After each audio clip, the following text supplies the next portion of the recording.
I will personally be involved in transforming the longevity space in 3 weeks. This is what I love about podcasts. You can't cancel a podcast. I'm almost 55. My wife is 54 in November, and both of us are like we're 18-year-old kids. Give me some of that Clotho, bro. And these people are like in a different reality, a different time zone, a different planet, and they're like, they have no comprehension that the ability to do that stuff is out there. So you're right, dude. We're literally in two separate timelines.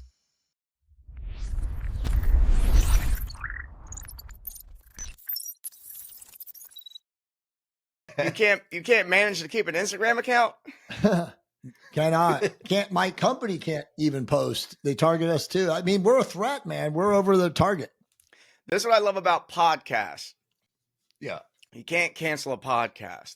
Now, you know, at least you can not take yet. it off of YouTube, but if you're using podcasting 2.0, you know, technology, I think that's the magic of podcasting. Yeah. I mean, I think they can cancel the platform, but they can't cancel the content. That's right. Facts. That's right. I actually have there's certain apps out there that will pick up the library no matter what. Yep. And I don't listen to podcasts on iTunes or Spotify. I use a different app so that all those hidden gems that are censored out, I still have access to them. That's cool. Dude, you're like the peptide guy. Every time I turn around, I run into you if I'm looking up peptides. I used to be the guy. Now they think of me as the peptide guy. So I guess I'm doing something right. That's good. Nice gradual increase. Yeah. I'm becoming more varied in my content delivery, I guess. So where do you see, because I'm in the peptide conversation a lot. I advise a peptide company who I believe you talked to, Hero Science, earlier in the year. Yeah, I did actually. And we don't need to get into that too much, but when I think about peptides, the thing that excites me is when I see it, I go, this is going to transform medicine in the future. What do you see in the next 5 to 10 years? How medicine will shift because of the peptides are present? Well, I mean, from my personal experience, I can tell you that I will personally be involved in transforming the longevity space in 3 weeks. Like, we are the first company in the world to come out with Klotho and Follistatin, and both of them are patented albumin-binded versions that are going to change the world. Our Clotho is going to be sold for retail at $799 a month supply, injected once every 2 weeks, 10 micrograms per shot. So basically 20 micrograms total. Okay. What is that? And why do we care about this? Because Clotho is basically life extension in an injection.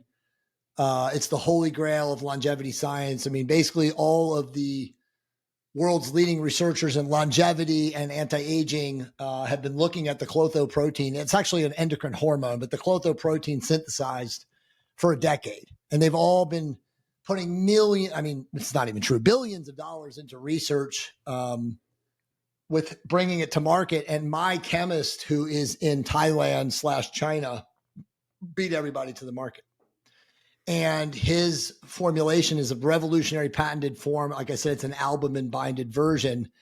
And when you inject it, the half-life is up to 19 days. So what Clotho is, to your question is, like, if you Google it, there's not a lot of information out there yet. The AI has got some hallucinated information, but basically it's just a protein that when you inject it, it's made in the human body naturally. It's an organic signaling molecule, but as we get older, we stop producing it.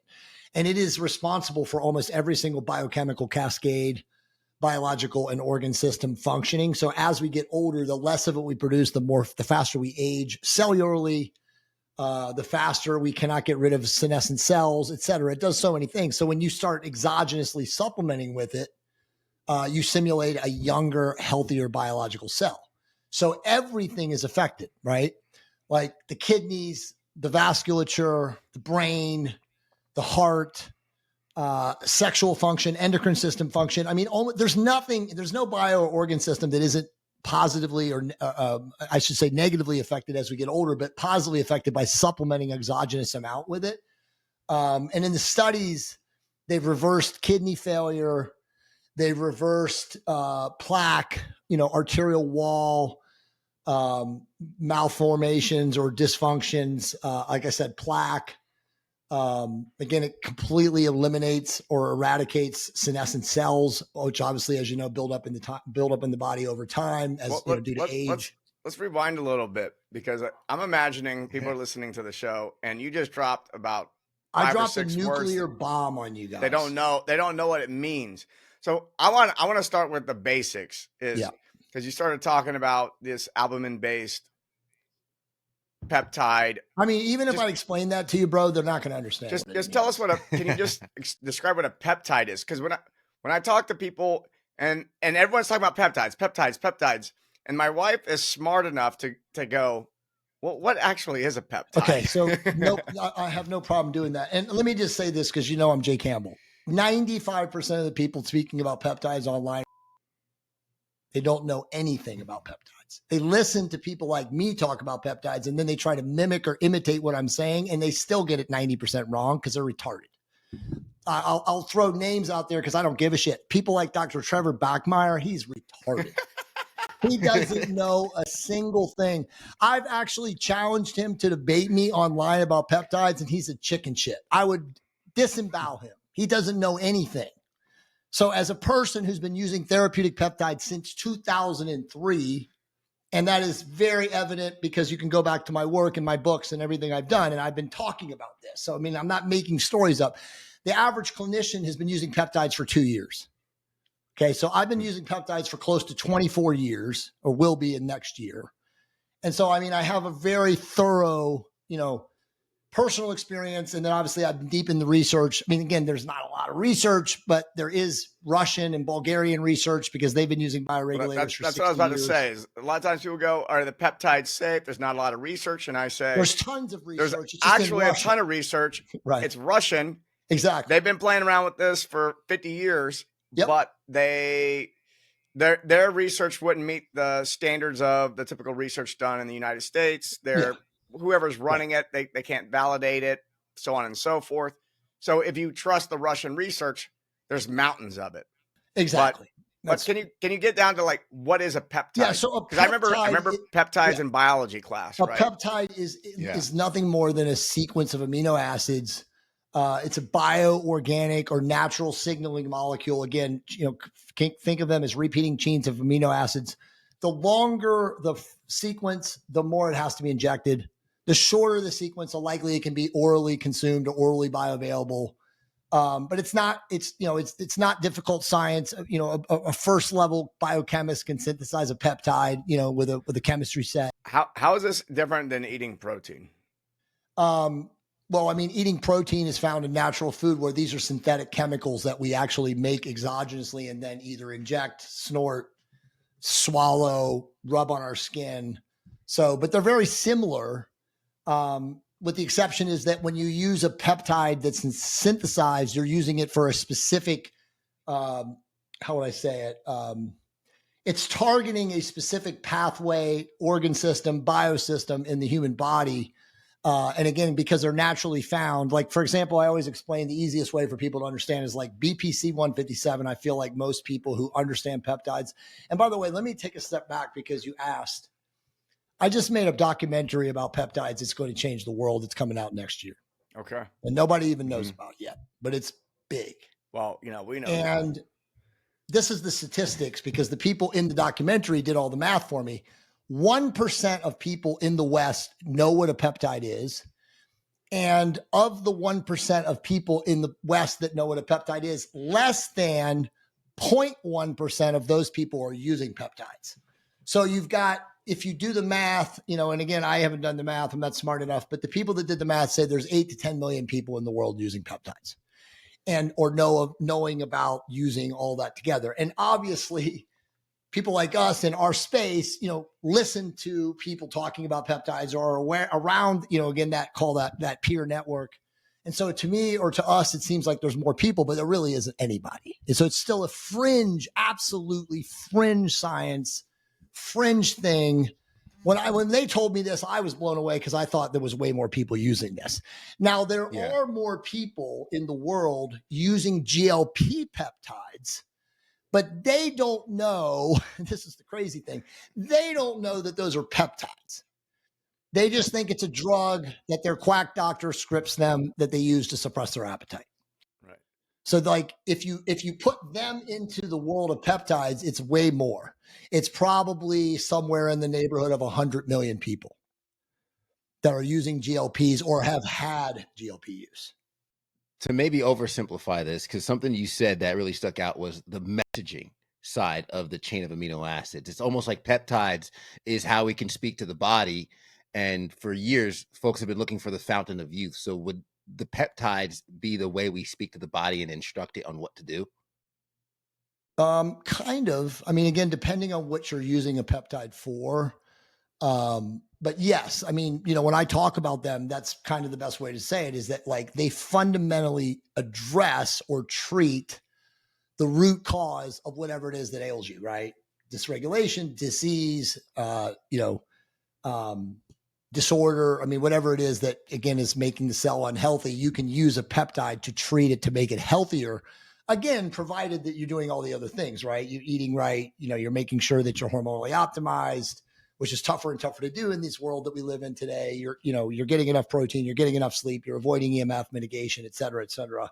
But yes, I mean, you could look at it that way. I mean, the Clotho protein is going to be, or is already, and it'll just, as more people find out about it, will be that fountain of youth agent that will, again, the best way to say it is that it makes a biological cell or cellular organ system younger. So when you start taking an exogenous amount of Clotho, and again, like I said, it's a very tiny, tiny microscopic amount. It's like literally 20 micrograms a month, and it's one injection every 2 weeks. You will simulate a younger, healthier, vibrant cell. So how is that like experienced? It's experienced in a man or a woman as better endothelial tissue sensitivity. So obviously the endothelial lining is like the sensitivity of the cell walls in our body. So it's like the more endothelial sensitive you are, the more you feel things. I mean, look, I've noticed that I've done some longevity protocols, and within a week or two, I taste things. Exactly. My food starts tasting richer. Yes. When I touch something, I can feel it in a way where I'm like, did I feel like this when I was a kid? Because that texture just gets lost as we get older, and then things become less porous. To 100%. To that point, though, and again, we're not the average person, but the average American feels nothing. Right. They're so inflamed, they can't taste anything. They have literally cytokine storms in their belly fat 24/7. Like I tell people this all the time, an obese person is literally existing in pain. Mm-hmm. Their body is a cytokine storm. It is a gigantic mess of all sorts of inefficient cellular and bioenergetic processes. So they're just in constant pain. They're in a default state of suffering. But yes, for anybody who takes Clotho, it's exactly what you just said. In fact, I will tell you that my wife and I have been on it since the end of August. And the first thing that we notice is very subtle, is sex is like, what is going on? I'm 17 or 18. It's harder. It lasts longer. My refractory period shortens. I mean, again, I'm almost 55. My wife is 54 in November, and both of us are like we're 18-year-old kids. Give me some of that Clotho, bro. Yeah, I'm telling you guys right now, this product is going to revolutionize the world. And look, I'll tell you the truth. Lilly owns the patents for the pharma pathways. And they're 4 years out, maybe longer. Now, when they see us coming to market with this, they may come after us. They may try to kill us. They may be like, oh, no, you're not, because they want to sell this shit for $6,000 to $8,000 a month. And obviously keep it out of the hands of the public. Right. Whereas we are selling this retail before discounts, before affiliate codes, before Black Friday, Cyber Monday pricing for $799 a month. So you will be able, we already factored this in. I hope you guys launch this podcast before Black Friday because a lot of people are going to want to hear this, but you'll be able to buy a year supply of either product or both for less than $4,000, which is a game changer because nothing before these two products, and I haven't even talked about Follistatin, and I will in a second, but nothing before these two products has ever done what these products will do. Now, we have our chemist who's been obviously doing, he's out of phase 1, he's in phase 2, but he's mice, rats, and himself before he gave it to us. And he's 75 years old and he's a genius. He's got hundreds of patents. He's worth lots of money. He came to me. He's been in my audience for like 6 years. He came to me a year ago and he's like, hey man, I really want to do a call with you and talk to you about how we can change the world. And I'm like, okay, bro, blah, blah, blah. He sends me his database of his patents and I'm like, holy shit. So I, got a meeting with our partners at Bio Longevity Labs. And so we got to meet with this guy. And then he proceeds to tell us about these two products and, our jaws are on the floor. And that was 4 months ago. And now here we are. And, now we're going to have the products in the United States. So the most common question I get regarding peptides is, sounds too good to be true. Aren't there side effects? What are the side effects? And I know that's going to vary from peptide to peptide, but I think one of the things you said early on was these are highly targeted. So whereas I think so many people are, if we look at the Western medical model right now in the pharmaceutical industry, there's people are kind of comparing peptides to conventional drugs, where these conventional drugs are eliciting a large amount of responses in the body, hoping to hit this one symptom, but causing another 20 symptoms over here. What makes it, because that was the question I was asking at the very beginning, is how is this going to transform medicine in the next 5 to 10 years? Because I see if peptides are allowed, obviously there's some suppression going on. If they're allowed to come to market in the way that they could come to market, a lot of the pharmaceuticals that people are on just go away. Like, why do we need these things? So what does it look like? What do you see as possible? Like if we can get these government agencies to do what's in the best interest of the people, what does that look like? Yeah, I mean, it's a great question. I mean, first off, it's not going to come online to the average person. It never will. They will not allow it. The only things that they will allow are what they can patent. And they can't patent the 42 to 40, whatever it is. I think it's 43. It's 42 or 44 or 43 peptides that are classified as class 2 right now, which, by the way, are eventually going to be repealed and go back to class 1. So it will be a circus and an ollie oxen free for the clinical world of jumping into the peptide space, because right now, the majority of doctors, clinicians, functional medicine people think that peptides are illegal because in 2023 in September, when the FDA classified all those peptides as class 2, which is bogus and is like may cause harm or maybe potentially, unstudied, it was really just a way for them to say, oh, well, we can't make money off these, so we're going to classify them as class 2. But what I've been told and others in my level have been told is that it's not going to be much longer. They're going to unroll that and make them class 1. So you're going to see a ton of people, but meaning clinicians, jump into this space. Yeah. But to your question, yes, they do target individual bio and organ systems. They're naturally found in the body. They're not, and I think I need to explain this for people. The average allopathic medicine is petroleum distillate, which means it's made of oil-based residue products. And so when those products break down in the human body, they create symptoms and side effects. And that's why in allopathic medicine, they're writing scripts of pills to medicate symptoms of side effects of other pills that they're taking, right? So you've got this like 65-year-old man or woman is now taking 24 color-coded pills every day of their life. It's an absolute mess. Whereas with peptides, they don't break down or cause side effects. The side effects that are noticed, AKA observed with peptides, would be an injection reaction in the site of where you injected, which would be like a mild case of cellulitis, which is like maybe an itchy rash, a histological response to the peptide, which again would go away within 3 to 6 hours.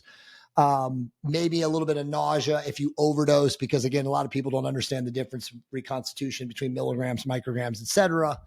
But nobody would die. I've never in 24 years of using peptides ever seen somebody quote unquote overdose and die from a peptide. happens, and there's already been stories in the mainstream media of people taking 10 to 20 times the weekly dose of GLPs. And the worst situation they had is they didn't eat for 5 days and they had nausea, et cetera. So I had a friend that didn't eat for 2 weeks. He did too much and he was able to get out of the hole. It wasn't a fun experience, but that goes to like just education. He's a very high risk taking biohacker, and he made a mistake, and but still didn't kill him. But he got lean in 2 weeks. Yeah, I mean, he probably lost some muscle, unfortunately. But yeah. I mean, the truth is, and I don't want to rabbit hole, but I am writing a book, which will be my magnum opus book on GLPs. It's called Metabolic Awakening with GLPs. It's out at the end of this year, maybe the first week of January. And I put a lot of energy, a lot of time in teaching people how to do it right. Because again, most people do it wrong. And not to blame them, the doctors are giving them poor instructions. They don't know how to do it. They go to a weekend seminar. I mean, it's just a joke. Have you heard of I forget what GLP it is. Someone's combining GLP-1s with a myostatin inhibitor. Do you consider that to be safe? So that drug is actually not real. So I already took that drug and it was fake. And the guy who created it, it was actually called NA937. And I can't even think of the name of the pharmaceutical company that was manufacturing it. It was a complete pump and dump scam. Mm. And our manufacturer in California was connected to the group that was selling it. And so me and like 4 other people took it for like 6 weeks and we got nothing from it. Thankfully, it wasn't bad. But we were like, I mean, I knew something in 10 days. I was like, there's no way this is real because I'm not getting anything. And retatrutide is 1,000 times better, et cetera. But there is none of that. There will be them. There is stuff in the pipeline, but nothing is actually out. What would be that, and we'll get back to it, would be follistatin with retatrutide, because follistatin is a myostatin inhibitor.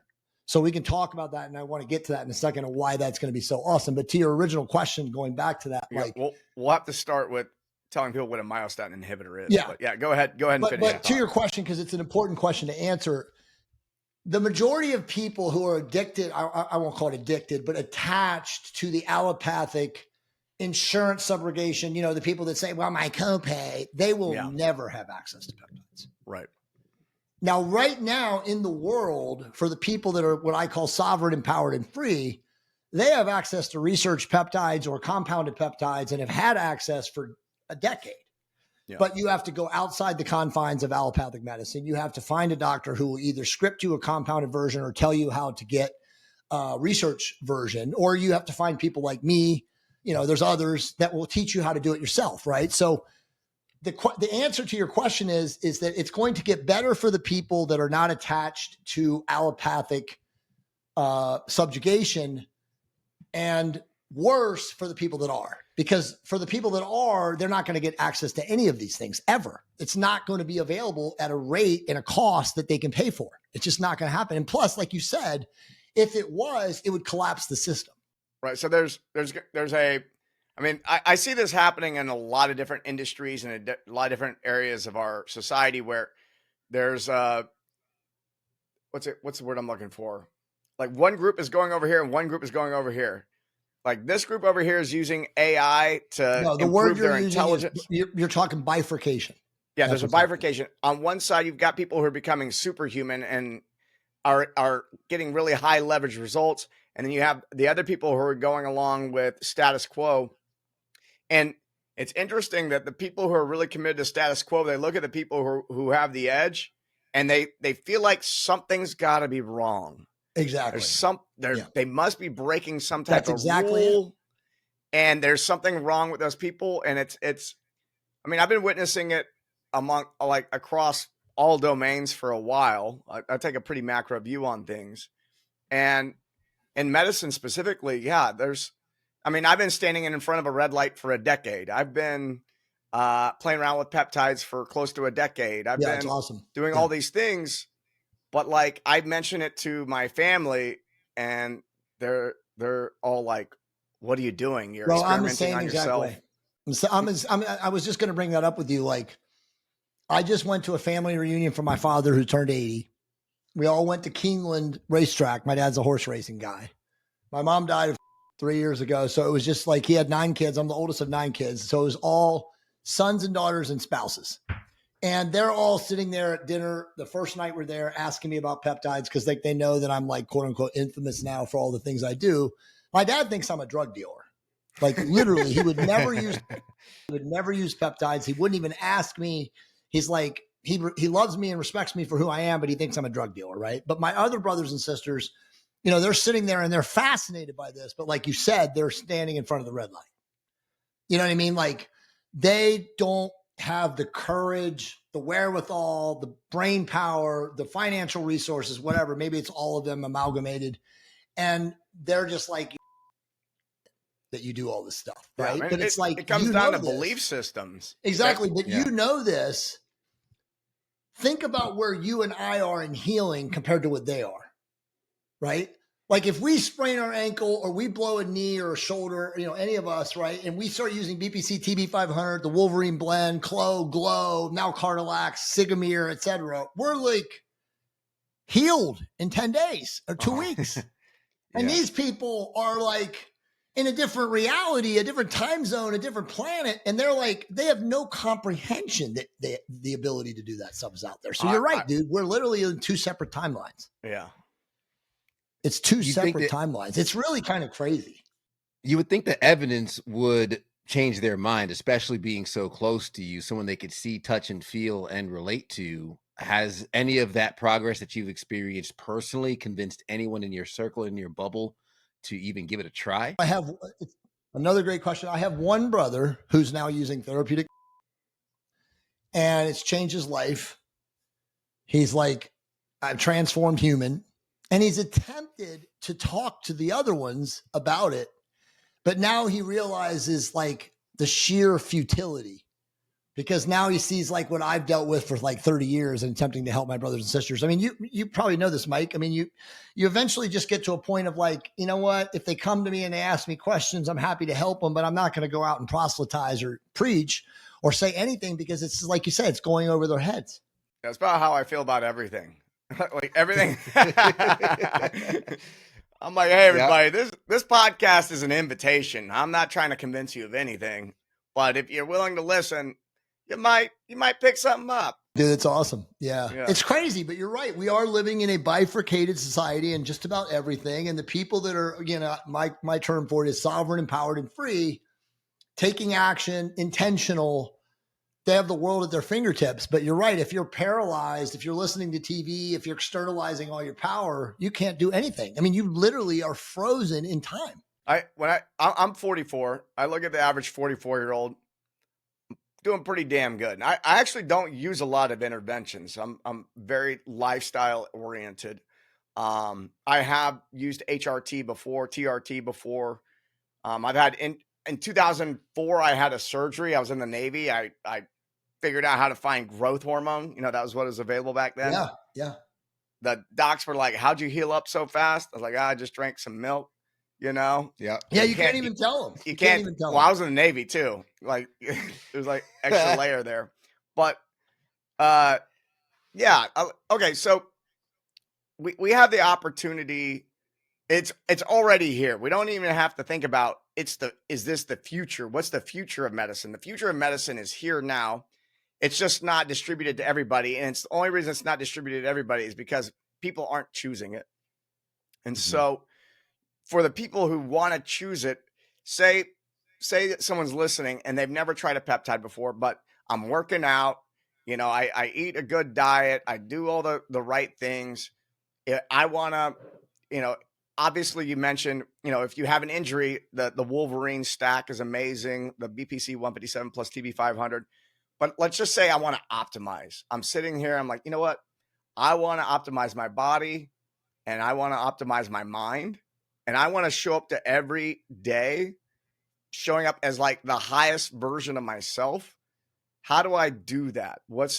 And not just peptides, but we can talk whatever. No, that's awesome. I mean, I literally just answered this question. So next week I'm speaking on Saturday at Hack Your Health. It's actually here in my hometown, Tampa, which is cool. I don't have to travel for the first time in a long time, but you know, I just created a new presentation for it. And so I go over all of these things. It's like the very beginning baseline foundational precepts and whatnot to do before we start talking about peptides. Because most people who do get into this, which as we now is a tiny space or tiny group of people, they still do it wrong, right? They're either exposed through GLPs with somebody in their family or some quack doctors, talks them into using semaglutide.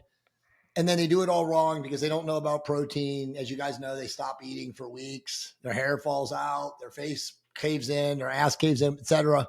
Yeah, for a lot of GLP-1s, if you just maintain your lifestyle and take the injection, you're not going to really, you may like the results, but they're not anywhere near optimal. Yeah. No. And that's why I say, so it's like, again, to go back to your question, like the first thing is, am I hormonally optimized? Because if I'm not hormonally optimized, and you don't need to be on therapeutic testosterone to be hormonally optimized, but you do have to test your free and total, and also your estradiol, progesterone, pregnenolone, et cetera, SDHA, to see where you are. Because if you have a severe hormone deficiency, which is, again, I'm not joking when I say this, it's 80% of society. Yeah. You're not going to get much benefit from any peptide. And if you take a GLP, which as we know are extremely effective. I mean, in my book, I go through all the studies, and I teach people like, this is what we know. This is what will happen if you don't do this. They will literally cause muscle loss, and they will cause thyroid damage, and they will cause metabolic dysregulation and ultimately metabolic haywire. And people and they do lose muscle, and they do damage their thyroid, and they do damage metabolic rate. So it's like, if you go down that path without knowing whether or not you have a hormone deficiency, you're walking down a very dark, quote unquote, disturbing rabbit hole that can only end in a bad situation for you. So that's step one. That is not a symptom of the peptide. That's the symptom of the deficiency in their lifestyle optimization. Yeah. That's actually not even a symptom of your lifestyle. That's a symptom of the environment that we live in the West. The environment is contaminated. There is no avoiding the full spectrum assault through the air that we breathe, the water that we drink, the food that we eat, the EMFs that we imbibe, the shit they spray in the skies. I mean, I was just in Vegas, you guys. I mean, the shit they're spraying in the skies in Las Vegas is insane. I mean, it's insane. So funny. That used to be like a tinfoil hat conspiracy theory thing to say. And now they're just coming out and saying, yeah, we've been doing this since like the 60s. And then wife and I were looking through our window in our hotel at Fontainebleau, and we're like, what is going on here? Right. So all of that stuff is happening. And so that is destroying our endocrine systems. So if you're and then obviously we didn't talk about, but if you're an average American and you're literally eating the SAD diet, you're being poisoned, right? I mean, we are being poisoned. I mean, if you live in the Midwest. The SAD diet being the standard American diet. Yes. If you're eating that on top of living in the flyover country or the Midwest or wherever, where all the glyphosate and atrazine is everywhere, you're being annihilated. So it's like, these are things that we have to look at, truthfully and realistically now and take, into account. And so that's number one. After that, and people ask me all the time, well, should I not start peptides until I become hormonally optimized? And I say, no, you can become hormonally optimized and use peptides at the same time. Mm-hmm. Right. But you should not be jumping into peptides, especially GLPs, not knowing whether or not you have a hormonal deficiency. Because like I said, 9 times out of 10, and I have a whole chapter in the book about this, you will have muscle loss. You will create metabolic haywire and thyroid malfunction or dysfunction in your body. And those are very difficult to recover from, especially, by the way, middle-aged women. Because middle-aged women already have thyroid damage if they've given birth twice. Because remember, 2-term pregnancies, feeding another being, your thyroid is haywire. And there's, smarter people have written books like Stop the Thyroid Madness, which has sold millions of copies. I mean, the average doctor does not help a woman who's had 2 children because they don't know how to give them desiccated thyroid to reboot their thyroid, right? So all these women have metabolic issues, and now you get them on a GLP with a hormone imbalance and they're toast. So anyway, test. And then I would look at, absolutely, without a doubt, the first peptide. And I don't care if you're lean or fat, I would look at either a GLP-2 or a GLP-3. If you're not afraid of a research chemical, which obviously I sell and promote and talk about all the time. And I do want to cover research versus compounding because I think it's important that people understand this. Retatrutide is the greatest drug ever created because what it does is it changes everything. It improves dopamine. It improves serotonin. It improves dendritic pathways. I mean, every brain and neuronal pathway is improved. You now have improved nutrient partition, improved nutrient signal. Insulin signaling. So metabolically, it's improving, and you don't need a high dose. You just need a literally surgically precise, again, microdose. That's the term I keep hearing. Is I attended my first conference where peptides was being talked about a few weeks ago, and they were microdosing retatrutide. That's the only way to do it. There's no other way to do it. If you go with a pharma recommended dose, which by the way, Reta, remember, is not FDA approved. It's coming, but they've got massive and volumes of studies and data. It should have been approved a year ago, but it's typical. Again, that's another aspect of pharma being broken.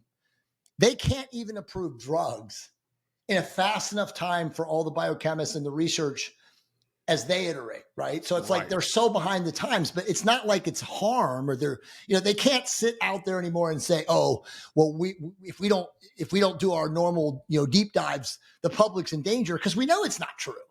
Right. We got people using Reta for 3 years in the research community, and they've only had radical bodily, mental transformations, physical transformations. So the bottom line is that's the only way to do it. So how does retatrutide work? Okay, it's improving the neurotransmitters, dopamine and serotonin. It's balancing these things out. What's actually happening in the body that causes that? And I'm imagining you're getting leaner at the same time. Yeah, dude. So it's a stage 3. But let's just talk about GLPs because it's a good question. So stage 1 is semaglutide / Wegovy, and all it does is suppress appetite, and it does it really, really well. And even in the studies, and again, I'm deep in these studies looking at these right now, it does all sorts of things to improve diabetes, A1C, staying in a eucaloric or a subcaloric diet for a longer time. It does a lot of great things. Now, obviously, it also has the most side effects because people dose it inaccurately. They stop eating, they don't get enough protein, their hair falls out, et cetera. But that's just phase 1. At this point, and I make this argument in the book, there's no point in this anymore, because we've moved on to stage 2 and stage 3. And stage 2 is Mounjaro Zepbound, which is known as tirzepatide. And it, in addition to suppressing appetite, improves metabolic rate. And it does that by stimulating glucagon.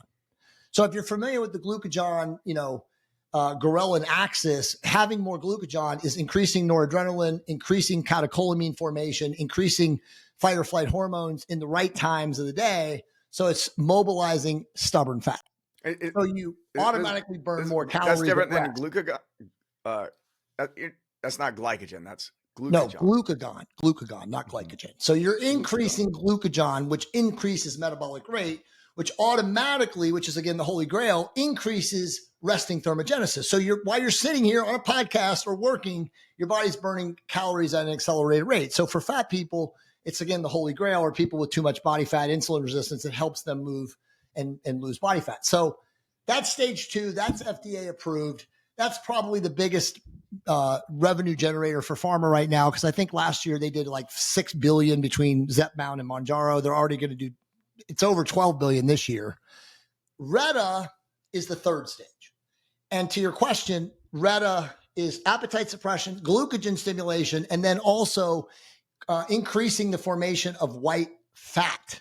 So as we know, brown fat, white fat increases metabolic rate while you're sitting there, which also leads to an increase in muscle mass.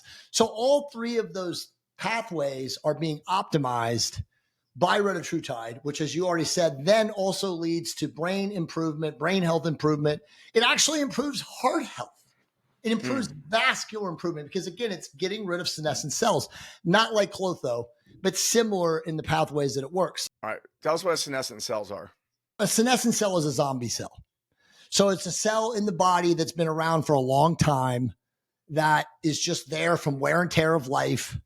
The fatter and more insulin resistant and metabolically deranged you are, the more senescent cells you have because you've been eating like shit. And typically the way to get rid of senescent cells is through fasting. You know, with that fasting is how I got introduced to the idea of what a senescent cell was. Exactly. And that's absolutely still true to this day. And that's why I say when you're using a third stage like a Reta, there's others coming. It's great to fast intermittently when you're on these, because that's also going to accelerate getting rid of senescent cells. But it does, by in and of itself, de novo, it gets rid of senescent cells. It just doesn't get rid of senescent cells like Clotho does. Clotho is like a sponge, a molecular sponge, and ridding senescent cells from your body, which again is how it simulates a younger, healthier biological cell environment. But it does do that. So it's just this amazing drug. So again, that would be my second drug to your original question. Test, optimized. Now I'm on a microdose of retatrutide. I've got the endocrine system looking, I'm functioning strong with my endocrine system. I've got retatrutide to work on my metabolism. And now I want to look at mitochondrial and growth hormone agonist peptides to hit those, cells or hit those pathways too, right? So a growth hormone agonist peptide, there's really three. And that the biggest, I'll move from the biggest needle mover to less, is tesamorelin, which is actually an FDA approved drug called Egrifta. And it actually does tear through visceral belly fat. It was designed to help men who have a disease called lipodystrophy. It's mostly found in the HIV community, but they get this hard visceral adiposity right in the middle of their belly. And so Egrifta, aka tesamorelin, when injected into the belly fat, tears through it. So for guys that have belly fat, it's an amazing peptide to inject right there because it goes through it. It works really, really well. The next where you inject it matters. Oh, it always matters with that product. You definitely want to inject into the belly or into what I call center adiposity with Tessa. The other two growth hormone agonist peptides that most people know about who know about peptides is ipamorelin and CJC1295. Now, ipamorelin to me is the one starter peptide that any man or woman who wants to go down that path should use because A, it does not disturb not endocrine function, but it does not disturb your own IGF-1 production, which obviously comes from the pineal gland. There's a little bit of pancreas release too because of insulin, but in the cycle. But basically, you can take ipamorelin up to like 300 to 400 micrograms a day. You can inject it 3 or 4 times. It does not disturb your body's natural IGF-1 production, and it also does not increase any other hormonal system cascade like some of the other ones do. So it doesn't increase cortisol. It doesn't increase prolactin. It just gives a nice pulsatile, smooth release of growth hormone so that you sleep deeper, you have more fat loss, you have a higher sense of well-being. It's the number one peptide for women to start off. It's like the starter peptide for women. They can take 300 micrograms before they go to bed at night, sleep deeper, have anti-aging, better skin quality, and fat loss. That's ipamorelin? Which one? It's IPA, IPA. IPA. Yeah.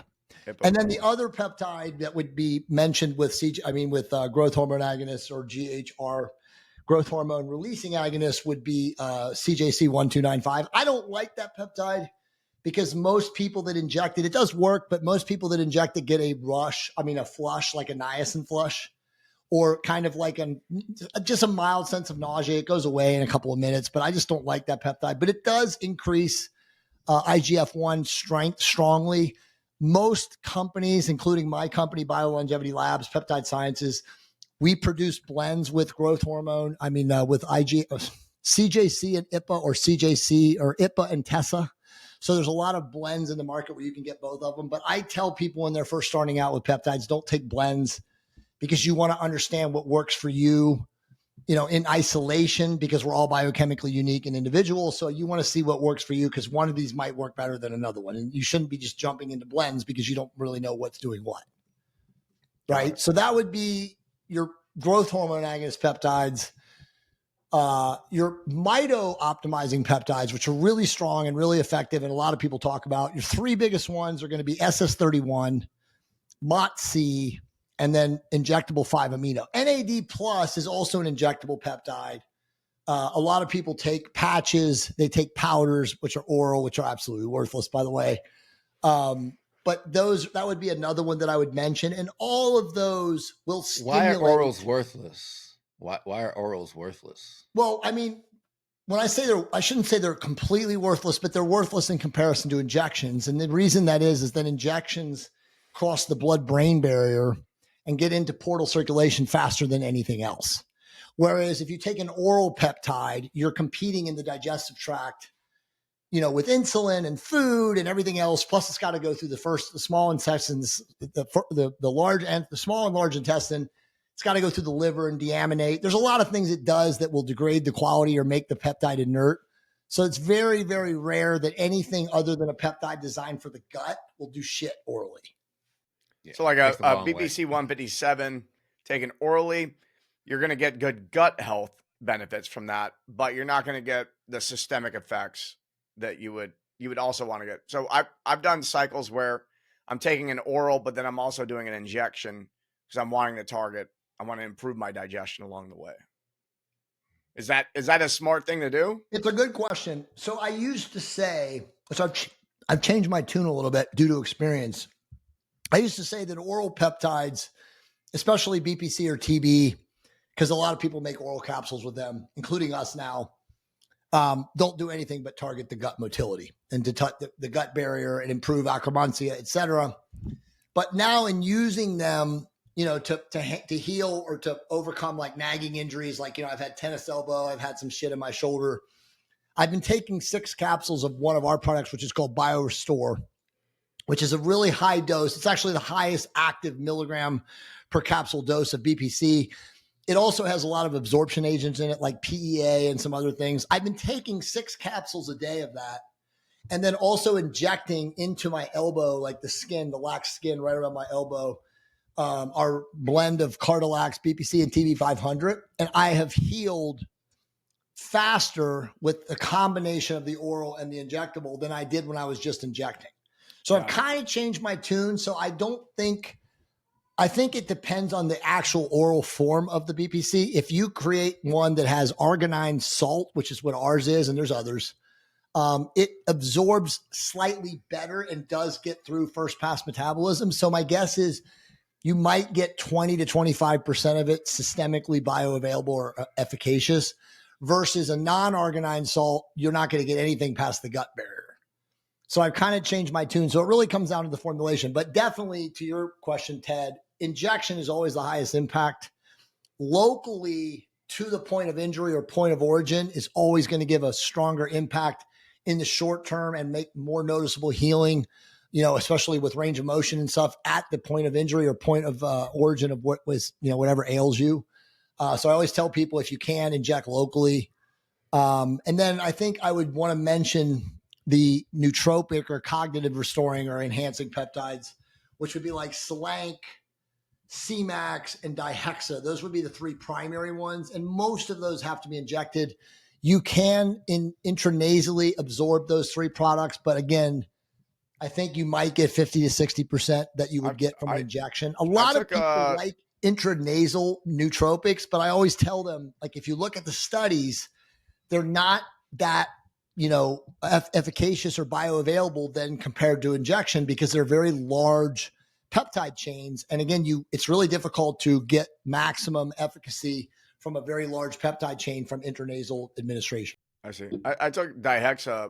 I did like 3 8-week cycles of it a couple years ago, and my memory improved dramatically. Oh, it's amazing. That's the only. I was blown away.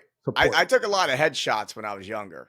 Yeah. By the way, I support that nootropic peptide better than any other nootropic peptide. We actually have a product that we sell that's called BioMind, and it's Dihexa, J-147, which I'll talk about in a second. And then you guys are familiar with the racetams.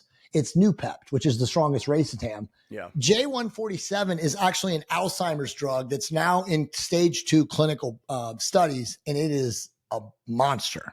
So when that drug comes out, that'll probably be the primary Alzheimer's drug. But we've had that in our nootropic since May, and we have so many A-list celebrities and major players that are using that drug. I have people that are significant, influential humans on the planet, and they'll text me all the time showing me a screenshot of, like, their BioMind bottle, and they're like, I wouldn't be able to do what I'm doing if I wasn't taking 4 of these a day. So it's definitely not something you can take all the time. It's an oral. It's an oral, but it's not something that you can take all the time, because it can cause receptor attenuation or desensitivity.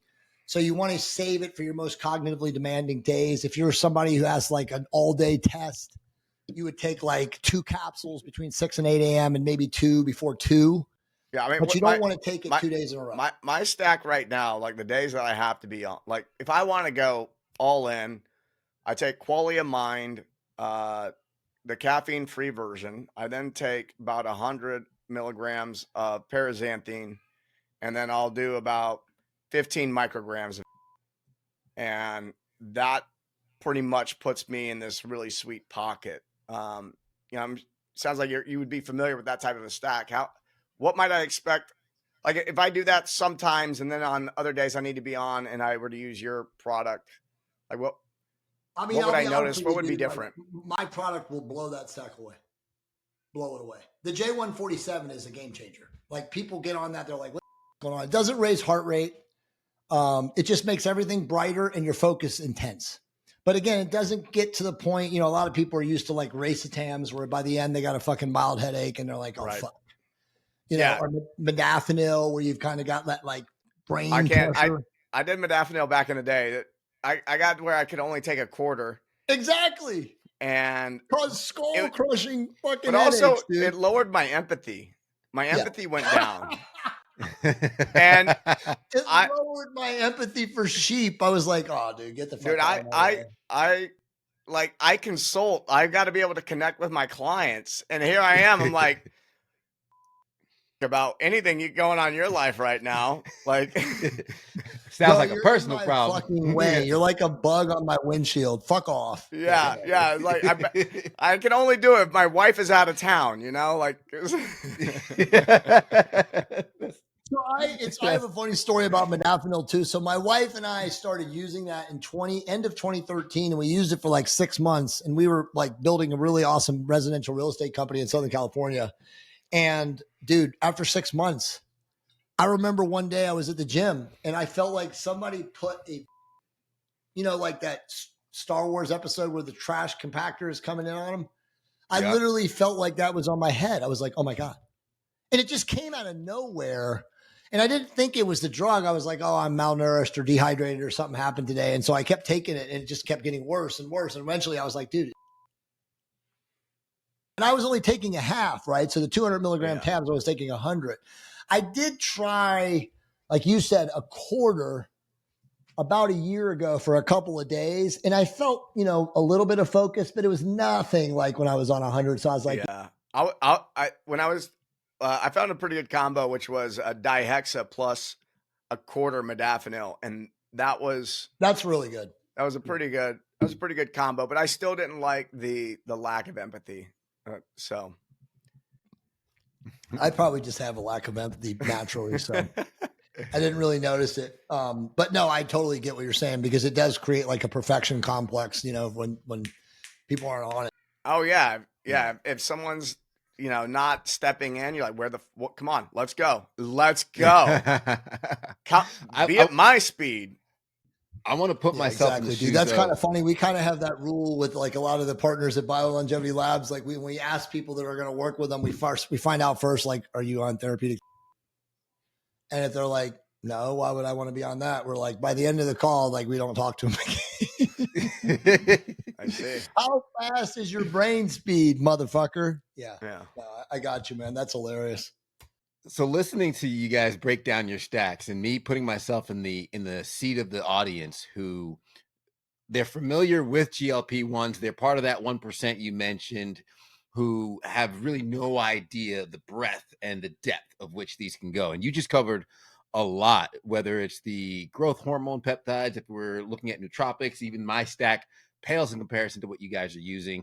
I live a healthy lifestyle. I get my blood work checked. I'm optimizing my levels. What's my first step if I'm looking to unlock that next edge, right? I'm bought in. I'm trying to get away from allopathic medicine. I want to take my health into my own hands. I want to live a sovereign life.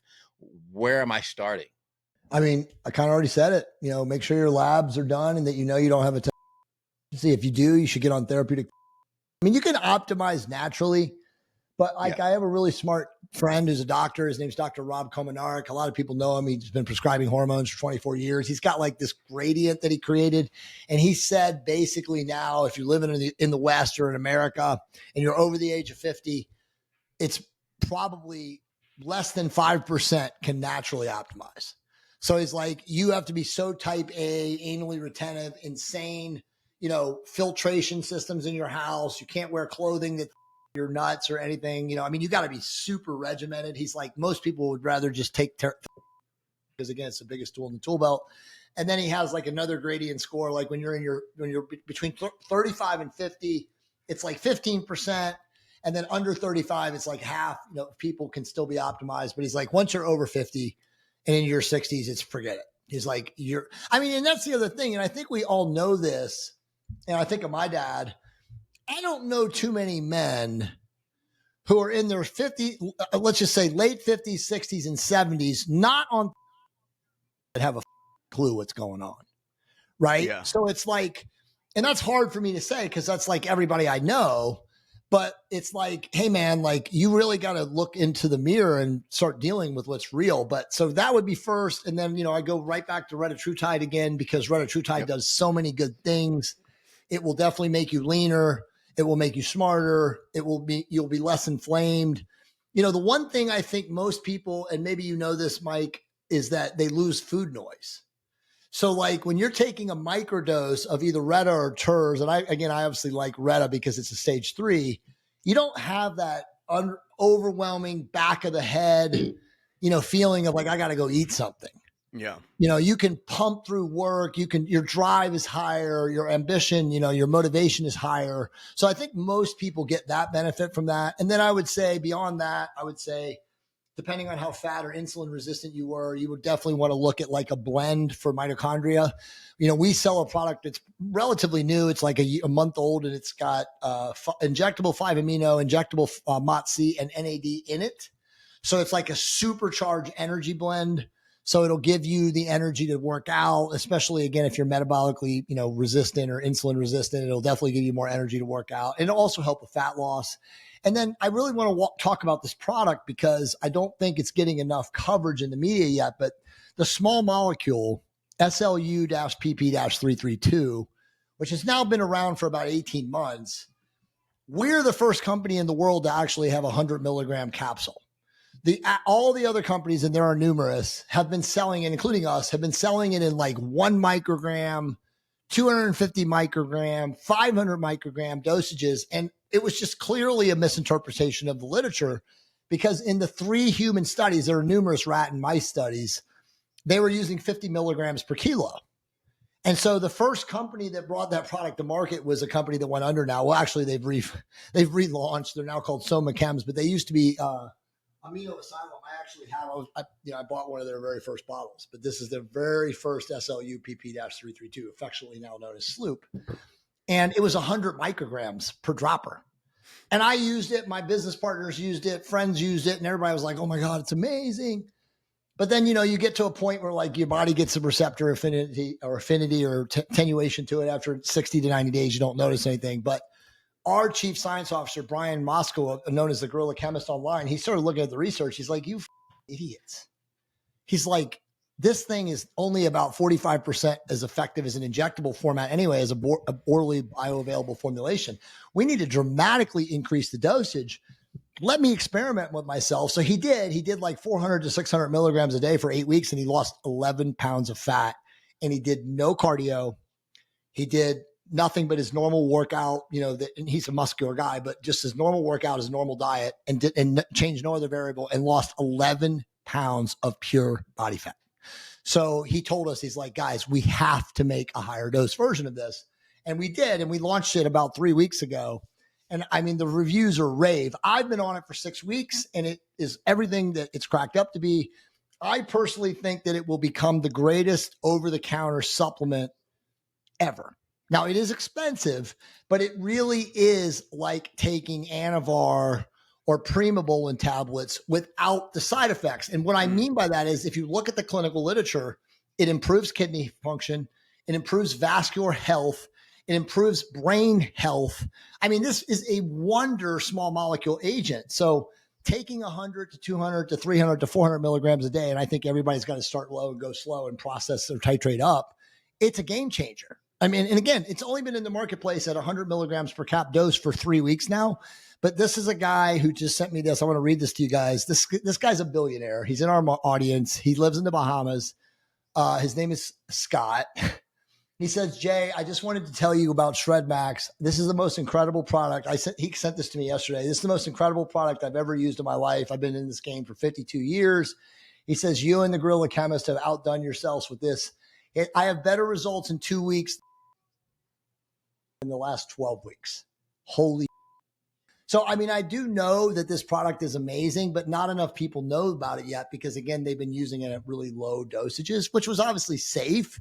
And people wanted to start low. But now that we know that it's perfectly safe to use it at 100 milligrams, I think that that's a product that people should use. And truthfully, you don't have to even be on peptides to start with that product because it's not a peptide, it's a small molecule. But again, if you want to have some mitochondrial superpower, that's a product to consider for sure. I want to get into the Clotho, where we started off.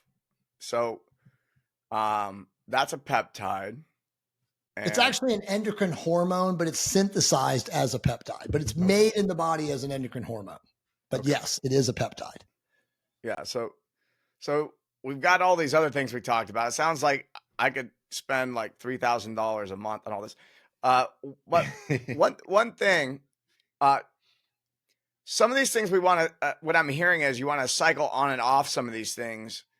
Or do we want to be cycling on and off of everything when it comes to peptides? Great question. The answer is 100% yes. And the reason that is because peptides do, under most instances or circumstances, cause receptor attenuation. And the longer and more experienced of a peptide user you are, the shorter it takes usually for attenuation to occur. So what that means is if you're a brand new virgin newbie to peptides, you probably can use it for 10 to 12 weeks and get good results. But once you've been using them and you've cycled many times, it usually is 6 to 8 weeks tops. And even for someone like me, like I can't use testosterone for more than 4 weeks now without getting water retention.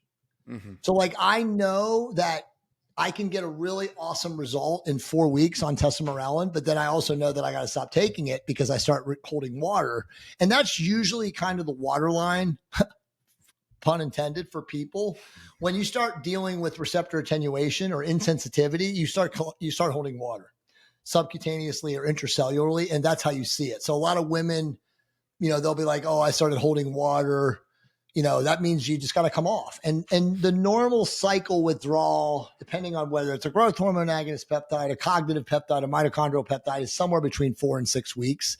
So if you were on for 8 to 12, you don't have to necessarily stay off for 8 to 12. You could probably stay off for 4 to 6. But what I tell people normally is if you are only going to do 4 to 6 weeks off and go right back on a similar pathway peptide, use a different one. Right.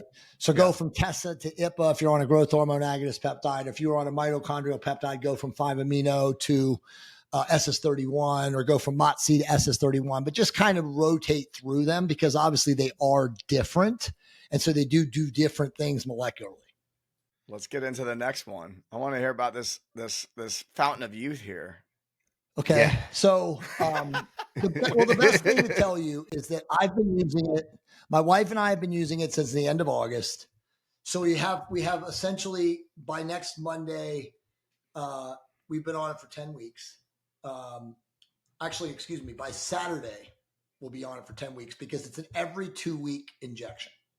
So it's just it's a water aqueous based peptide, in a 31 or 32 gauge insulin syringe, and you only have to inject it every 2 weeks. The thing about Clotho that's extremely important is you can't overdose it because we only make a tiny, tiny amount. So again, our chemist has, looked into the math and looked into like what's bioavailable, what can work exogenously. And you really can't go over, at least right now in our studies, over 20 micrograms a month.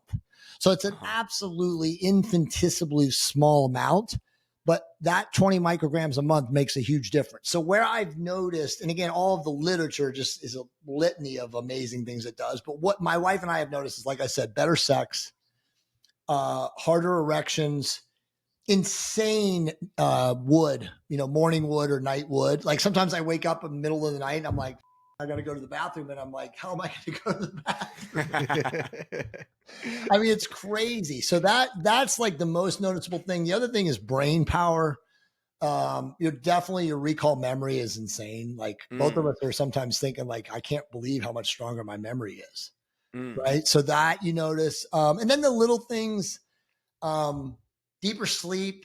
The first week, you probably might have a little bit of sleep disturbance because obviously your body is upregulating exogenous production or exogenous insert of Clotho, because obviously once you're in your 50s, you're not making that much. And so all of a sudden now you're adding exogenous amount. And so you do have a little bit of like, I think my wife and I noticed that we were disturbed in our sleep for the first 2 or 3 nights. And it was more about like we were waking up, like rolling over, like, why are we waking up? But it's because the body is like upregulating a lot of things. So your body gets used to it. But then after that, it's just deeper sleep. I'll tell you this. So I have a prostate issue. I've been on therapeutic for 26 years. I mean, again, I think it's just age. I mean, most men have, BPH. I usually piss at least once, sometimes twice, depending on how much electrolytes I drink in the course of a day. And honestly, I'm only waking up at most once a night now to piss. So I'm sleeping a lot deeper. And again, that's a noticeable thing. It does increase, or it doesn't increase, but I should say it lowers the inflammatory cascade around the prostate, because that's all BPH is. It's an inflammation around the prostate. So it kind of swells the capillary walls of the prostate, and then the prostate gets bigger and it blocks obviously pee. Or it blocks your ability to empty in a fast rate like you did when you're a kid. So I noticed that. And then I'm just trying to think of what else. There's so many other things. Like we have a guy who has kidney disease. I mean, I don't want to let this cat out of the bag because it's insane, but he has had like a 75% improvement in 4 weeks. So anyone that has like, nephron issues, glomerular filtration issues, just overall kidney issues, Clotho will restore kidney function or optimize kidney function. So I think it'll do a lot of stuff for that. I mean, anyone who's aging is going to want to use it. It's not just for biohackers or bodybuilders or performance athletes or everyday Joes. It's literally anyone who wants to roll back biological age. Now, Jay, this might be what it's being done. This might be irrelevant because you mentioned how little amounts we produce after the age of 50, and you take such a small amount. But when you introduce Clotho exogenously, does that inhibit the body's ability to produce it on its own at some point? That's an amazing question. So it's not like in that it does. So that if it was similar to it would like shut your body's HPGA axis, the hypogonadal axis, and obviously lessen your body's natural production. But no, your body, when you get older, just slows the production of this protein or this endocrine hormone anyway. So by taking a little bit of exogenous amount, it just accelerates your body's ability to maintain a healthy level, a cellular state. So again, it's like the best way to describe it is you're becoming a younger biological age. So even though you're chronologically still aging, it's lowering through its improvement of all the cellular cascades and the bioenergetic systems and stuff like that. It's improving your biological age. So you're just becoming younger cellularly while you're on it. Our chemist, just to answer the question, we just had, we have like an inner circle group, and some people have been asking some smart questions. In fact, let me read that to you because he just answered it today. And I was like, oh, that's an awesome answer. So this guy asked the question about Clotho. He said, so here's the question. So this is great for the podcast. Can you stop taking it? I'm 57. What will happen if I stop taking it, adding it to my regimen? Or is it like you really shouldn't and getting off can present issues? And then he says, well, one may want to take it forever. This is a much more expensive proposition than something like test or growth hormone. So cost is definitely a more significant consideration for the majority. And then number 2, he says, what is the effect of exogenous use on receptors? Number 3, what happens if you stop using it? And then the answers from the chemist were 1, no, you do not need to cycle Clotho. 2, you are essentially just replacing your own body's declining values Number two, it actually upregulates your own production of Clotho. So there isn't a negative feedback loop like with hormones, test thyroid, etc. And then number three, if you stop, your levels will decline back to where they were before you started. So there's no risk of going on and coming off. But as our 75-year-old chemist has said, at 75, when you're on Clotho, you don't want to come off. He's like, the effect will be so noticeable. You'll be like, oh, I can't do this. All right. I've got one question left. That's about my health. So I came off TRT a couple years ago because I knew that we wanted to get pregnant, and I get tested, and all my numbers are great except for the morphology. What would you do if? I mean, I can fix you. I can literally put you back on and get you pregnant. I can't speak for your wife though, and I do know that the environment is contaminated to the point now that like fertility is just declining by the moment. So a lot of people struggle to get pregnant, even if I think all she's parameters good. are I think my morphology numbers were so low that it's like, okay, I think that would be a problem. Okay, so it's very simple. It's not simple to get it, but it's simple from a protocol. You just need to be on HMG, which is human menopausal gonadotropin, along with HCG, and you take that with, and you will eventually become fertile. Again, assuming all things are equal and your wife has good fertility markers, but human menopausal gonadotropin increases the morphology, or not the morphology, but increases the motile sperm count much more so than like HCG increases FSH and LH, right? So follicle stimulating hormone and luteinizing hormone are increased. But if you don't increase the actual motility of the sperm at the same time, it's not going to really matter that much. I mean, there's some guys that are really, really lucky and just taking HCG gets them back. But you got to take HCG and HMG, which again, HMG is technically an adjuvant for improving FSH naturally, which instantly increases the motility of your sperm. So all you have to do, dude, is, and I think I can connect you with somebody that can do it. You just got to find an actual source, a high quality source of HMG, because you can get HCG anywhere. Yeah. You know, and you just need to add them together. And the dose, there's no magical dose. It's probably like somewhere between 100 IUs, again, tiny amount, and 100 IUs of each every day or every other day until you get pregnant. Huh. And you can 100% take and still get pregnant. But I wouldn't have to. You don't know. You don't have to. I mean, it just, there's a lot of doctors that will tell you that you can't be on with those other two things. Or meaning you, if you're on, you will not be able to get pregnant. It's not true. Dude, I've got so many friends who are on got their wife pregnant 3 exactly. times. Well, I mean, I had both of my daughters by adding HMG. So for example, like when I started when I was 29, you know, from getting kicked in the testicles and then really learning about it later, 17 years later when I had my 2 daughters, I always knew to use HCG because HCG kept your balls slightly fluffy, right? It kept FSH and LH as like a mild, amount. But you need the HMG when you really want to get fertile because that improves, again, it really is the morphology. It improves the motility or the strength of the swimmers. So that's what's going to determine whether or not you actually, essentially fertilize the ovary or not the ovary, what is it? The embryo, which will actually make you get pregnant. So that's really what you need to do. So you just need to find a source, which I think I do have. It's been a long time, but I think I have somebody that can make you HMG. But that's a lot of people ask me that. I've helped a lot of guys get pregnant. I do want to talk about Follistatin because I think it's important. Oh, It's another drug. Well, it's another wonder drug. So you guys, I know because you guys are bros. I mean, you guys have heard about Follistatin in the bodybuilding industry, right? Like there's Follistatin 344, there's Follistatin 314, there's Follistatin 347. And those have all been for around, I want to say 20 years.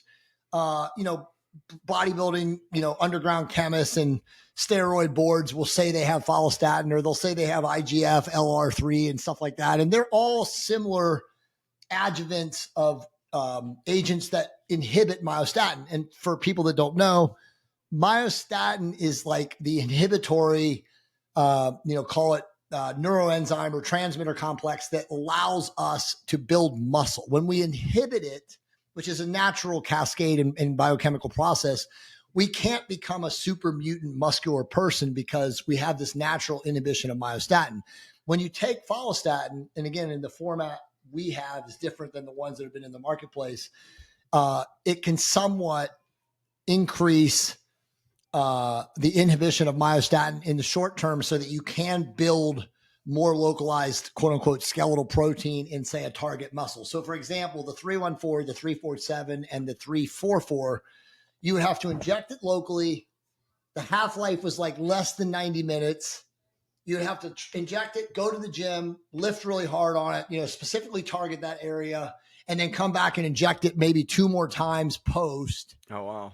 After you blasted it. And you might, again, I say you might get, after 2 or 3 months of doing that, again, only a pro bodybuilder would do this, bigger in the area. But here's the problem. You would also face debilitating delayed onset muscle soreness because that extender of the half-life, which again was only making it for 90 minutes, was like painful as So anybody that ever did that felt the pain and was like, oh my God, nobody in the mainstream could do it. So our chemist, again, being a genius, he extended the half-life of the product with, again, an albumin-based binder to 19 days. So both Clotho and this one, he's using the same one, obviously. And that's what's part of the patent. He extended the half-lives of these so that you can use these in a way that the average person in society will take. And again, it's 1 injection every 2 weeks. So with follistatin, you're going to take 5 milligrams every 2 weeks. So essentially net, you're getting like 2.5 milligrams a week. But it's so powerful in inhibiting myostatin that we are seeing in the people that are experimenting with this. I'm not making this up, by the way. This is 100% true. And this will be clinically and statistically proven, 1 to 1.5 pounds of muscle a week. Damn. So it's insane. What? I've also heard, like, with myostatin inhibitors that, could that be trouble for the heart if the heart? No. So that's an important question. I'm glad you brought that up.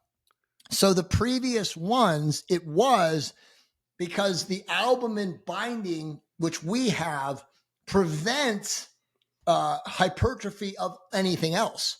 So it's only specifically formatting or formulating androgen receptor sensitivity, which obviously, as you guys know, is genetic, right? Some people have more androgen receptors and more sensitivity, and that's why people get bigger, and other people don't have good that androgen receptor sensitivity. So this one, due to the effectiveness of the albumin binding, completely transmutes or I forget the word that we use biochemically. It prevents any other hypertrophy from organs or cells.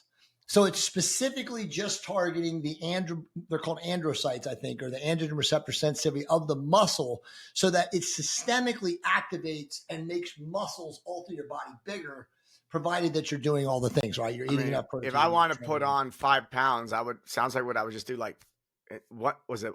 An injection every 2 weeks, just do like a month of that. And then probably 2 months to have skeletal. But dude, honestly, our chemist has already said, and again, this guy's 75 years old. In 8 months, he's put on 23 pounds of muscle at 75. 23 pounds of muscle. So that's the fountain of youth right there, of this guy. Oh, dude, you could see the guy.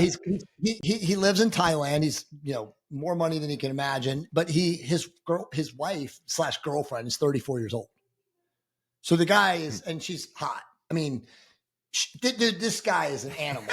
And I can't tell you who he is for purposes of obviously NDAs and stuff like that. Eventually he will reveal himself, but he's a genius beyond all comprehension. He's the guy that invented injectable ivermectin, right? So this guy is like an absolute brainiac of all brainiac chemists, but he thinks that a high level, let's just call it a pro level or close to a pro level bodybuilder, over a course of a year, of course, doing all the things, probably retatrutide, with the albumin binder, follistatin can gain 30 pounds of real muscle, skeletal mass.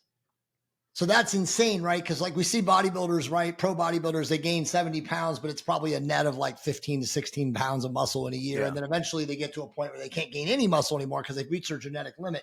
He says this will override genetics. So you get a 280 pound Olympia, winner, and the next year they could come back at 315. You know what I'm saying? And be bigger, more muscular, and do the same training and eat the same way. But it's just because of the follistatin inhibiting myostatin, they can be bigger. So where this will be a game changer is in people using GLP peptides, and now they will it will prevent muscle loss. Because, these people call them sheep that themselves up, they don't eat enough protein. They don't eat enough food. If they're taking this product, that will massively derail catabolism. Right. It'll offset it. So interesting.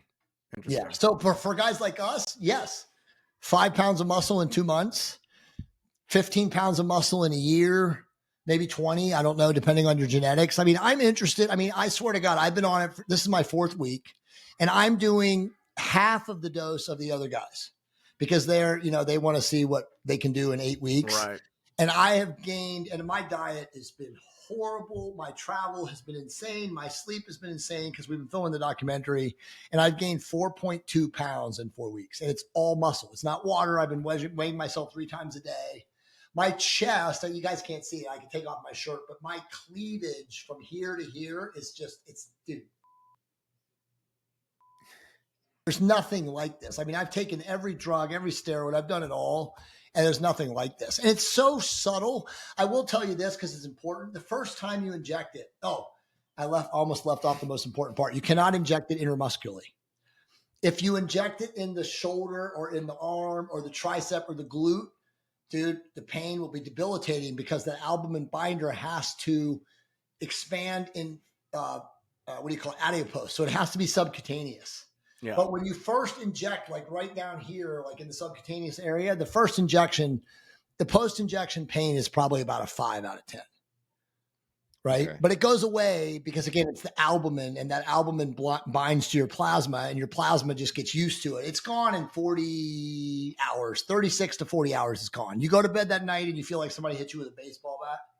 Yeah. And then you wake up in the morning and you're like, I got a little Charlie horse. And then by the next night, it's gone. Yeah. All right. But it is weird. I mean, we are diluting it more, and he's working on the formulation because we're kind of afraid that women may feel like, I can't handle it. But I mean, any bro who wants to be bigger is going to take it. I mean, trust me, we have so many people. Oh yeah. I mean, I put myself through some shit. Dude, we have so many people messaging us every day in our customer service about how they can buy this. Like, I want to buy a year. I mean, we have pro bodybuilders that are like, how can we get this? Because we only have, we have 15,000 vials initially. Like, that's our scale. So it's basically 2 vials is a month, right? Because it's 1 throwaway vial every 2 weeks. Uh-huh. Mm-hmm. Yeah. And obviously it's not, you have to reconstitute it. It's a research chemical. And eventually we're going to do it through the state of Montana with the right to try, because we know that Lilly is going to come after us. It won't be a matter of time. It's just a matter of when. Yeah, they do that. So as long as we do it through the state of Montana, through the right to try, we're actually going to be compounding it in Montana. I mean, again, the API will come out of China, but we'll be making it and finishing it and lyophilizing it in Montana. So there's nothing they can do, other than maybe try to kill us. They seriously might. That's how amazing this drug is. I mean, I literally yesterday had a call with the guys that are doing Longevity Hackers, which is Edward Norton's, documentary on longevity. It's got De Niro. It's got like 12 A-list actors, Tony Robbins, Schwarzenegger, all these people. And then we started telling them that we have this, and their mouths were on the ground. They're like, wait a minute, we have people that have invested hundreds of millions of dollars with us, and they're in the economic free zone off the coast of Honduras building this, and they don't have it. And I'm like, yeah, our chemists beat them all. Yeah. So they're like, can you guys talk about this for the documentary? And we're like, after it comes out, maybe. Yeah. Yeah. Yeah. It's a game changer. I'm really excited to bring it to the world. And honestly, like I said, we're bringing it to the world at an affordable rate. Not everyone can afford it, but the average person, a year supply is like $630 a month. I mean, it's like a car payment, Yeah, they made it a priority. If you're a 70-year-old person and you've got kidney disease, you can't not afford to use this. Right. Right. You know what I'm saying? So that's kind of how we're going to be selling it. Yeah. Well, to take it full circle, the type of people who listen to this podcast, the reason this wouldn't be that the peptide space is going to have such a hard time breaking through the really into the market is most people want a solution in the form of a pill. The people who listen to this podcast are willing to not just invest in their health, but make the lifestyle changes to optimize their hormones, their levels, and invest in that next level of growth that they're looking for, which is what your company provides. So I would love for you just Honestly, to give. I think Clotho is that, though. I think Clotho is the first drug / intervention that's longevity in an injection, or longevity in a quote unquote pill. You still got to inject it, but twice a month injection with a, an tiny insulin syringe, I think is not that big of a barrier of entry. But everything you said is true. You still got to do the things. You still got to live clean, live insulin controlled, lift weights, do cardio, get enough sleep, mitigate EMF, do all the things. But there's no question that drug, if you don't do those things, will still provide a younger biological age. It's just, I don't know if we really know like what the difference from us doing all the things is versus the people not doing all the things, and how much benefit will they see? Because arguably they'll still see some benefit because of how powerful that hormone is. Jay, dude, awesome show today. Mike, thank you, bro. I You appreciate hit it, us man. with the fire hose. This is one of those we have to go back and make notes and take the transcript and throw it through AI and make sense of it. My brain is on Clotho. I love it. Oh, yeah. I love it. I'm gonna get Clotho brain too. So if someone wants to find out more, like I've been to your site, jcampbell.com. There's a lot of resources there. Is that where people should start? Well, so let's throw all that in. So I do have a landing page for people when I do a podcast where they can get everything I've ever written for free. It's called jcampbell.com/free-info. It has a free PDF copy of all my books. It has tons of other stuff. It'll have this show. It has like all my most recent podcasts and stuff like that, so people can get more info. For you guys, I definitely want you guys to have affiliate code for BLL. So what do you guys want to use? But that'll give people 15% off. Do you guys have a specific code you want to use? Let's go full stack. Full stack. So works. full stack will give you guys, all your listeners and audience, 15% off anything they buy from us. So your affiliate code will give them 45% off, but even more if they buy Clotho and they buy Follistatin together, which obviously we're going to recommend for the synergy, they can get another 20% off. So essentially they're going to get 65% off everything in the store, not everything in the store, but Clotho and Follistatin together if they want to do that during that Black Friday to Cyber Monday. And in fact, we already know, we decided on this yesterday. It's going to be the 25th of November, Tuesday, to the following Tuesday, which will actually be December 2nd. Excellent. Amazing. Awesome. Amazing. Man. Appreciate it. I would give you guys my social media platform handle, but I'm deleted. So enemy number one.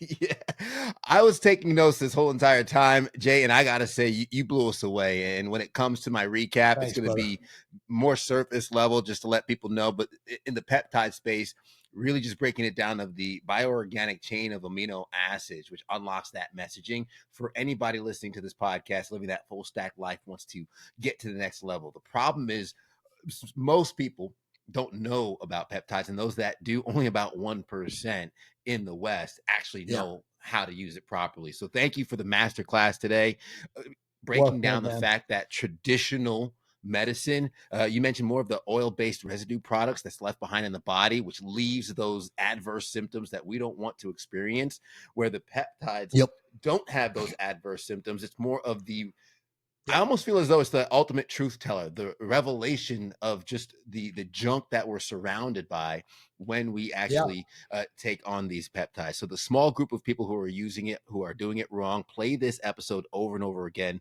to learn more about it, because of whether it's the appetite suppressor, the GLP-1s, the growth hormone peptides, TESA, was it the mito-optimized peptides that you mentioned being locally injected? I put SLUP3, SLUPP3-2, the small molecule that folks need to lean into. And then understanding the cycle on and off these peptides. You mentioned, was it 6 to 8 weeks tops? And when you're off of it, it's maybe close to 4 to 6 weeks when you're off? Yeah, half that. I think a newbie can probably do 10 to 12 weeks. But once you've used a couple of cycles of that peptide, it's probably, you nailed it. 6 to 8 weeks is normally where you get receptor attenuation. I love it. And I can go deep in all of the peptides that you mentioned, but what I'm taking away was the Klotho and Follistatin. And I'm just gonna say full stack Those are will game give you changers, man. will give you that 45% off. But Clotho protein, if you want to have your we've talked about stiff penises before on this podcast, believe it or not. And if you want to even stiffer, go ahead and jump in there. But I mean, honestly, Jay, guys, like that's the one thing that my wife and I had no idea about. But we were like, the very first once or twice we had sex, we're like, is this the Clotho? I mean, baby, I love you. And we've been together 13 years monogamously, but you're not wearing a wig and I didn't change your name. Hey. I know you know what I'm talking about. If you know what I'm That's saying. one of those hooks are going to end up at the beginning. Yeah. If you know what I'm saying, and I know your audience does. Hey, we know what you're saying, guys, Jay. I really appreciate you coming on today. Yeah, it's been a great time. Jay, thank you so much.